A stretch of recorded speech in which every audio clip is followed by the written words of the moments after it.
आज भी उस कुएं में दो परछाइयां दिखाई देती है। हर गांव के बाहर एक जगह होती है जहां दिन में सब सामान्य लगता है, लेकिन रात होते ही वहां रुकने की हिम्मत कोई नहीं करता। इस गांव में भी ऐसा ही एक जगह था, एक पुराना टूटा फूटा कुआं। कहते थे उस कुएं में पानी से ज्यादा कुछ और भरा हुआ है। रात के सन्नाटे में हवा भी उस कुएं के पास आकर रुक सी जाती थी। पानी बिल्कुल शांत रहता, लेकिन खामोशी कभी नहीं। रमेश इस सब पर विश्वास नहीं करता था।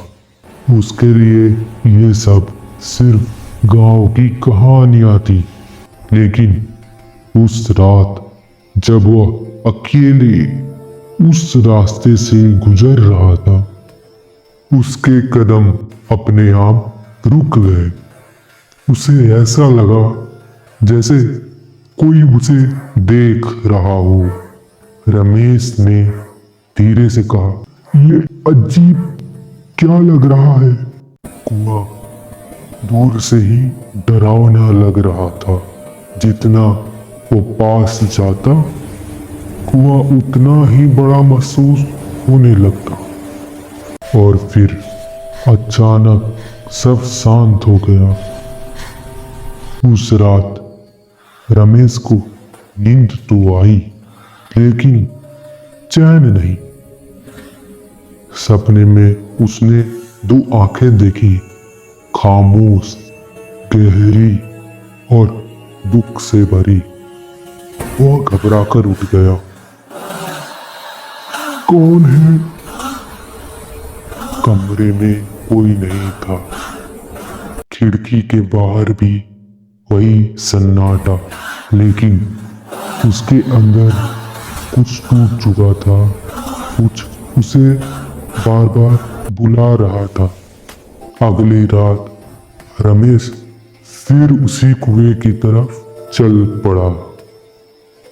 इस बार हवा ठंडी थी, पेड़ अजीब आवाज कर रहे थे और कुएं का पानी अब हिल रहा था। जब रमेश ने पानी में देखा तो उसकी परछाई उसकी नहीं थी।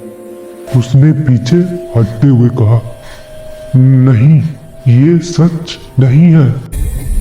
अचानक जंगल जैसे जिंदा हो गया।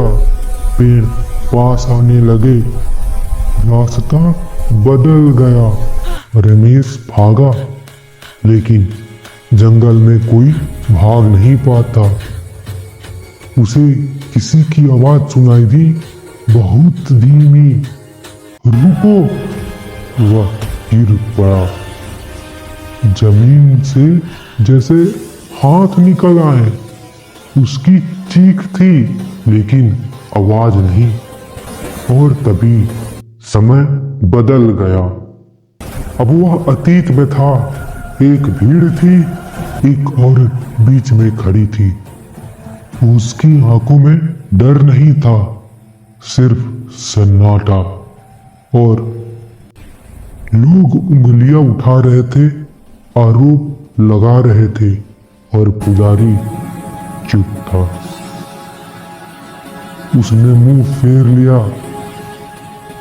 उसी कुएं के पास उसे खड़ा किया गया और उस औरत ने आखिरी बार कहा, सच जिंदा रहेगा। और फिर उसे कुएं में धकेल दिया गया।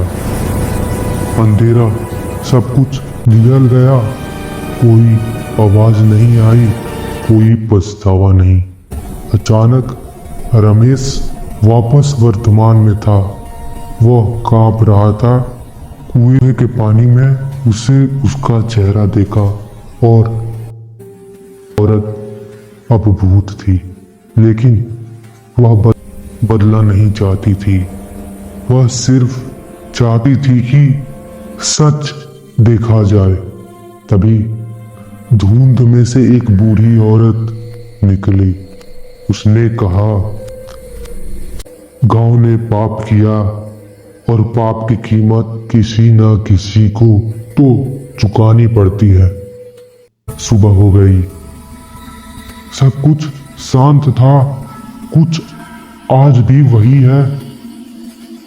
सब कुआं आज भी वही है, पानी फिर से शांत है, लेकिन कहते हैं अगर ध्यान से देखो तो आज भी कुएं में दो परछाइयां दिखाई देती है, एक रमेश की और दूसरी उस औरत की जिसका सच कभी दफन नहीं हुआ।